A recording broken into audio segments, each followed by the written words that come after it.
তার সঙ্গে আমাকে যুক্ত করেছেন, আমার দ্বারা এই ভিত্তিপ্রস্তর স্থাপন সুযোগ করে দিয়েছেন। এই জন্য এখানকার স্কুল কমিটির সভাপতি সহ অন্যান্য সদস্যবৃন্দকে আমি এবং অভিভাবকদেরকে কৃতজ্ঞতা জানাচ্ছি যে আমাকে এই সুযোগটা করে দিয়েছেন। তো আপনারা যেটা বলছেন, আল্লাহর রহমতে আপনারা অনেক সংগ্রাম করে এগিয়ে যাচ্ছেন এবং এখানকার এলাকাবাসী আপনাদের সহযোগিতা করছে, আমরাও আপনাদেরকে সহযোগিতা করছি এবং করবো ইনশাআল্লাহ। আপনাদের যেটা যেটা সহযোগিতা দরকার, মোস্তফা কত সুন্দরভাবে সাজিয়ে দিয়েছে, আমি মনে করি এইভাবেই হওয়া উচিত। সেটা হলো একটা দায়িত্ব ভার্টিক্যাল এক্সপ্যানশন, সেই দায়িত্বটা উনি আমার উপর দিয়েছেন। আরেকটা দায়িত্ব সে নিজে নিয়েছে, পাঁচিল টাচিল যেটা করা হবে সে কমিটমেন্ট করেছে। আরেকটা দায়িত্ব দিয়েছে এখানকার স্থানীয় যারা সচ্ছল ব্যক্তি, মানে এইভাবেই উদ্যোগ নিলে সাধারণ যে যার অবস্থানে থেকে সকলে মিলে যদি সহযোগিতা করে তাহলেই কাজটি এগিয়ে যায়। তো এই এগিয়ে যাওয়ার জন্য যেটা ভাগ করে দিয়েছে ডিউটি, আমার মনে হয় সবাই সেভাবে যদি করেন তাহলে কাজটা সুন্দরভাবে হবে এবং সামনের দিকে এই সুযোগগুলো আমরা আরও সামনে বৃদ্ধি করতে সক্ষম হব। তো আর একটা জিনিস হলো, খুব ভালো কথা মোস্তফা কতগুলো কথা বলছে, শিক্ষাতে এখন আমরা যেটা উন্নতি বলি, এটা হচ্ছে বিল্ডিংয়ের উন্নতিতে আসলে শিক্ষার উন্নতি সবসময় হয় না। শিক্ষার উন্নতিতে তাকে সঠিকভাবে শিক্ষিত করতে হবে, তার দায় দায়িত্ব থাকে শিক্ষকদের উপর, অভিভাবকদের উপর। একটা সফিকতার কথা বলছে যে বাপ মায়ের থেকে শিক্ষা শুরু হয়, তারপরে শিক্ষকদের কাছে। বিল্ডিংটা হলো একটা সুবিধা দেওয়ার জন্য, শিক্ষাকে এগিয়ে নেওয়ার একটা ফ্যাসিলিটি তৈরি করা, সুযোগ সুবিধা তৈরি করা, কিন্তু শিক্ষিত করতে হবে শিক্ষকদের। তা আপনাদের উপর দায়িত্ব বেশি, শিক্ষকদের এবং অভিভাবকদের উপর দায়িত্ব এই সেটা সত্যিকারতে শিক্ষিত হয়। তো সেখানে আপনাদের একটা কথা মনে রাখতে হবে, সেটা হলো যে শিক্ষকরা আমরা রাষ্ট্রীয়ভাবে সঠিকভাবে তাদেরকে মূল্যায়ন করি না।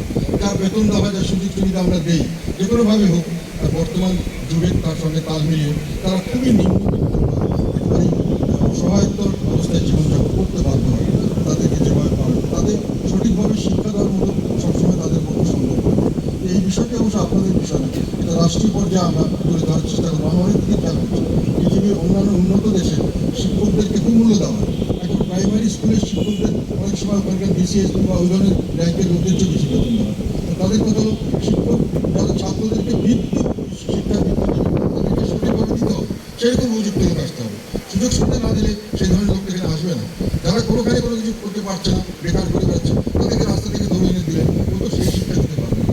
আমাদের রাষ্ট্রীয়ভাবে এগুলো করতে হবে, এগুলো আমরা নীতি নির্ধারণী পর্যায়ে আমরা চেষ্টা করে যাবো যদি এটা করা যায়। আর একটা জিনিস মোস্তফা বলতে আমরা একটা কথা কিছুটা শুরুই বলছি, সেটা শিক্ষা কিন্তু আমরা এখন জোর দিই হলো পার্থিব শিক্ষা।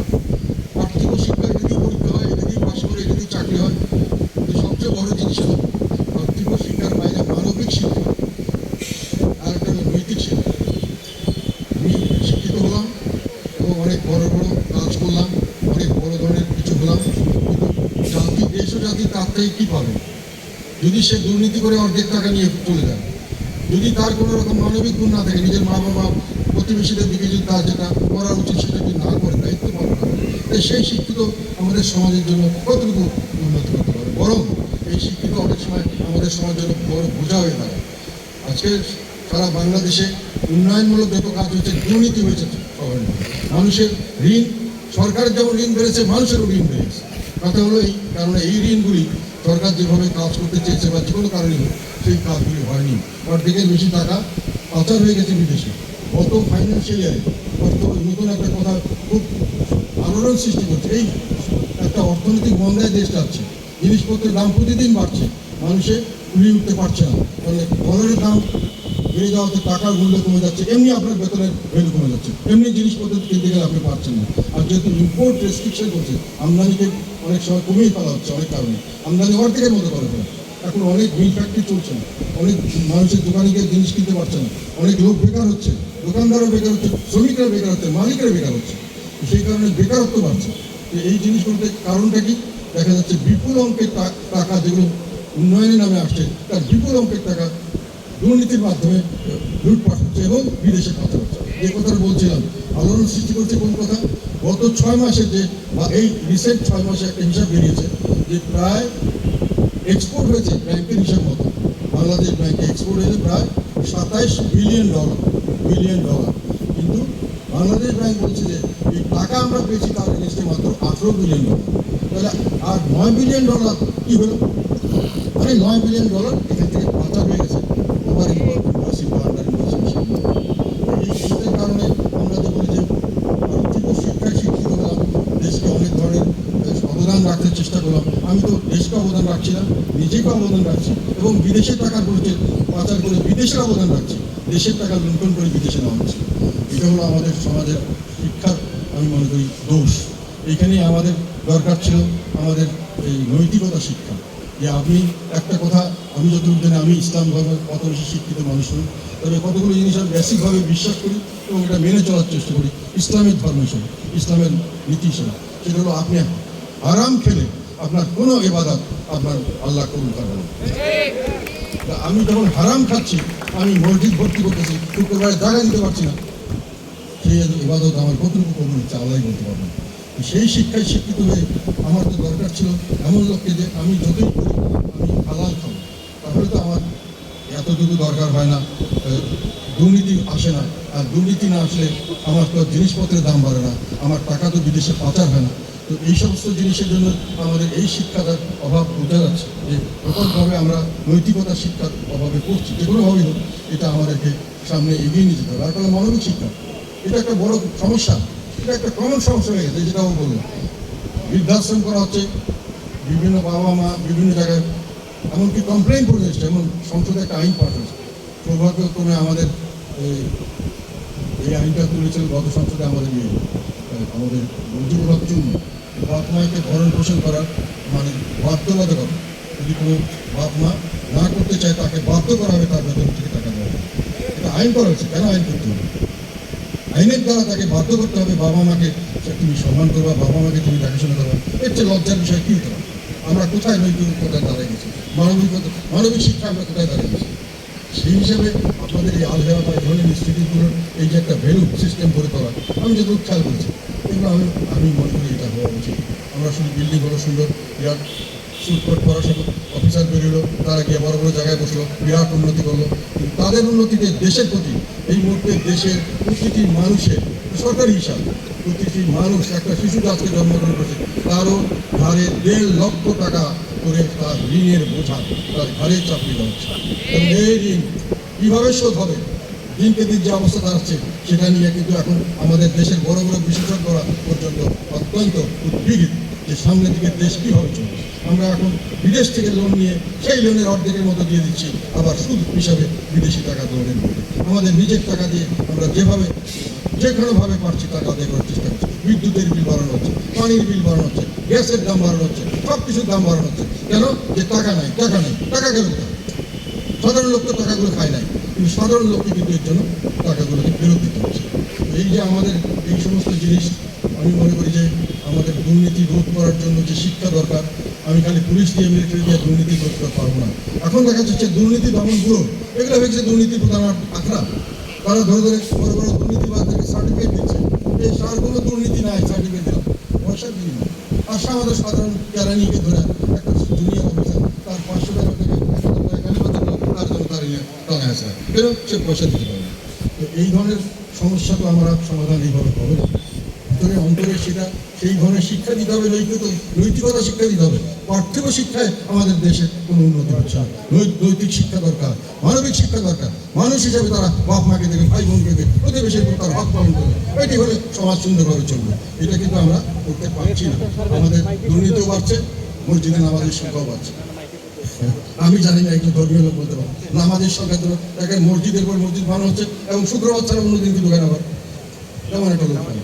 শুক্রবারে এত লোক হয় যে রাস্তায় কোনো জায়গা দিতে পারে। কিন্তু দুর্নীতি কি তার জন্য কমছে? দুর্নীতি কি বাড়ছে না প্রতিদিন? একমাত্র যাই হোক, একটা গোষ্ঠী মনে করে দেশে সব ভালো আছে, তারা ভালো আছে সেই জন্য। যাই হোক, আল্লাহ ভালো রাখুক তাদেরকে, আমি তাদের খারাপ কিছু বলতে চাই না। তো আরেকটা হলো, এইটা হলো কথা যে আমি একটা কথা আজকে আপনারা আমার এটা বলে খুব ভালো লাগছে। আমার এই যে মানপত্র, এটা অনেকে অনেক সময় দেয়, অনেক সময় এটা আমরা পড়েও দেখি না। কিন্তু আমাকে খুব স্ট্রাইক করছে একটা জিনিস, যে ছোটোবেলাকার একটা আমার অনেক ছোটোবেলা কথাটা শোনো, আমি এখন আসল কথাটা বলে দিই, হাততালি করে দিই, হাততালি দেওয়ার সময় আসলে তখন দিই। সেটা হলো যে এটা যে স্টার্টিং হয়েছে মানপত্র একটা কবিতা দিয়ে, আমরা ছোটোবেলায় এটা পড়তাম। এবং এই কবিতাটা যে বইয়ে ছিল, কতগুলো বই পাওয়া যেত মুদির দোকানে চারানা বা এরকম নাম ছিল। এই যে একটা ছিল তোমার ওই ধারাপাত, একটা ছিল তোমার যে মদন মোহন তর্কালবের কি একটা ছিল শিশু শিক্ষা, তারপরে হাতের লেখার একটা বই, অঙ্কের বই, এগুলো কিন্তু মুদির দোকানে পাওয়া যেত, চারানা আটানা করে আমরা কিনতাম এবং ওটা দিয়ে পড়তাম। ওই পড়াতে কিন্তু আমরা শিক্ষিত হয়েছি। আমাদের কিন্তু এত বড় বিল্ডিংও ছিল না, ঘরের বেড়া বা উপরে টিনের চাল, কোনো ফ্যানও ছিল না, এইখানে খেলতাম ওইখানে করতাম, তাতে আমরা শিক্ষিত হয়েছি। এই কবিতাটা আমাকে হঠাৎ করে খুব ভালো লাগলো। আপনাদের এই জিনিসটা আমি চিরজীবন মনে রাখবো অনেকদিন পরে।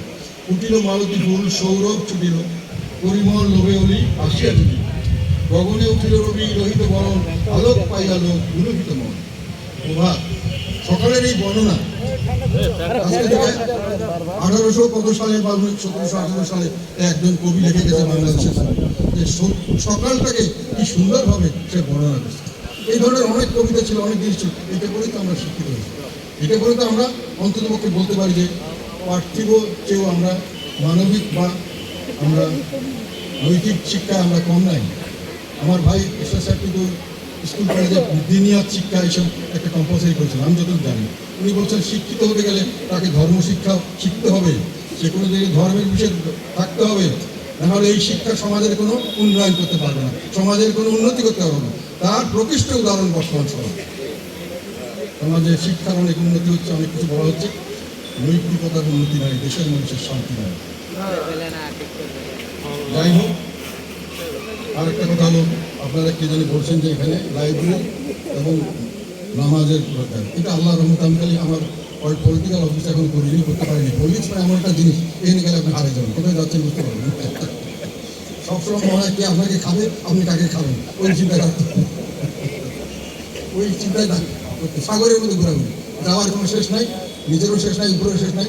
আর সবসময় ভয় থাকবেন কে আপনাকে খাই ফেলবে। আবার চিন্তা করবেন আমি খাক খেয়ে থাকবো, এখানে বেঁচে থাকবো। এই অবস্থায় সব ভুলে গেছি। কিন্তু আমি যেখানে যেখানে চাকরি করছি, আল্লাহর রহমতে যত জায়গায় আমার চাকরি বাকরি যে সুযোগ হয়েছে, সবখানে আমি একটা লাইব্রেরি আর একটা নামাজখানা তৈরি করছি। যে কোনোভাবে একটা নামাজের জায়গায় একটা লাইব্রেরি। এখন তো লাইব্রেরি এখন যেহেতু ডিজিটাল হয়ে গেছে, লাইব্রেরির সেই বুকের ভ্যালু কি আছে আমি জানি না। আমার বাসায় এখন লাইব্রেরি আছে, মানে আমি মেনটেন করি, বই কিনি। এখন অনেক সময় চোখের কারণে অত ভালো মতো করতে পারি না, অত দীর্ঘক্ষণ করতে পারি না। আগে আমি 24 ঘন্টার মধ্যে হয়তো খালি ঘুমের সময় ছাড়া, খাওয়ার সময় ছাড়া সারাদিন বই পড়তাম, এরকম সময় গেছে, কন্টিনিউয়াস বই পড়তাম। জিনিস আমার বাড়ির বাবা মা আমাকে বলতে ছেলে মাথা খারাপ হয়ে গেছে, সারাদিন শুয়ে শুয়ে পড়তাম, ঘুরতে ঘুরতে পড়তাম, মানে সারাদিনই লেখা, মানে বই পড়তাম, অনেক ধরনের বই পড়ছি। এসে আমার বাবা, আমার ওনার বন্ধু বান্ধব বলতো আমার ছেলেদের একটু ইয়ে আছে, কি জন্য যে ও পড়তে পড়াশোনা থাকতে পারে না, যদি কোনো বইপত্র না থাকে তাহলে পঞ্জিকা পড়ে, আর না হলে তখনকার দিনে একটা রেলের টাইম টেবিল মানুষের বাসায় রাখতে হবে। রেলওয়ে সারা যাতায়াতের অবস্থা ছিল না, এখান থেকে আপনি কুড়িগ্রাম যান আর লালমনিরহাট যান আর কাউনিয়া যান, রেল ছাড়া কোনো গতি ছিল না। পদঘাটটা করলে 107 করে রেল, আগে তো আমরা ছোটোবেলায় গিয়ে চলতাম। কেন একটা করি রেলের ইয়ে থাকতো, কি বলে টাইম টেবিল, এই টাইম টেবিলগুলো বাংলা ইংরেজি থাকতো। ওগুলো বলে যে বই না থাকে ও পঞ্জিকা করবে, না হলে টাইম টেবিল করবে, মানে এটা ঠাট্টা করে বলতে হবে। যাই হোক, সেটার জন্য আমি মনে করি যে আল্লাহ আমাদেরকে যতটুকু করছে এটা আল্লাহ অবদান, এবং এইসব কারণেই হয়তো হয়েছে যে আমরা ওইভাবে করছি। আর মধ্যবিত্ত নিম্নবিত্ত মানুষের সংখ্যা দিনকে দিন বাড়ছে, কাজে ওটার দিকে আমাদের খেয়াল রাখতে হবে যে তাদেরকে সমাজে যেন নিগৃহীত না হয়, সামনের দিকে যেন তারা সুন্দরভাবে বেঁচে থাকতে পারে। এটা সামাজিক দায়িত্ব সবার, রাজনীতিবিদদের শুধু নয়, আমাদের আশেপাশে ইসলামের যেটা শিক্ষা, আপনার প্রতিবেশী অভুক্ত থাকলে আপনার কোনো কিছু কবুল হবে না, আপনার কিছু দেখতে হবে। জাকাতের কথা ইসলাম ধর্মে যেটা আছে, জাকাত যদি দেওয়া যায়, আমাকে একজন ইকোনমিক্স বলছে সবটি বাংলাদেশ সব লোক যদি জাকাত সঠিকভাবে দিত, তাহলে বাংলাদেশের কোনো গরিব থাকে। এত বড় লোক আছে, তারা বিলিয়ন্স অফ ডলার জাকাত তাদের ডিউ হয়, ওদের না। যত বড় লোক তত ট্যাক্স ফাঁকি দেয়, যত বড় লোক তত জাকাত ফাঁকি দেয়, কোনো আল্লাহটাও মানে সরকারেরটাও মানে। যাই হোক, আপনাদের এইটাতে আসলাম এবং আপনারা আমাকে সুযোগ দিলেন একটা সুন্দর কাজে অংশগ্রহণ করার জন্য। আল্লাহ যেন এই কাজটা কবুল করে। আরেকটা হলো আমার জন্য দোয়া করবেন, আমি যেন আপনাদের সেবায় কাজ করতে পারি এবং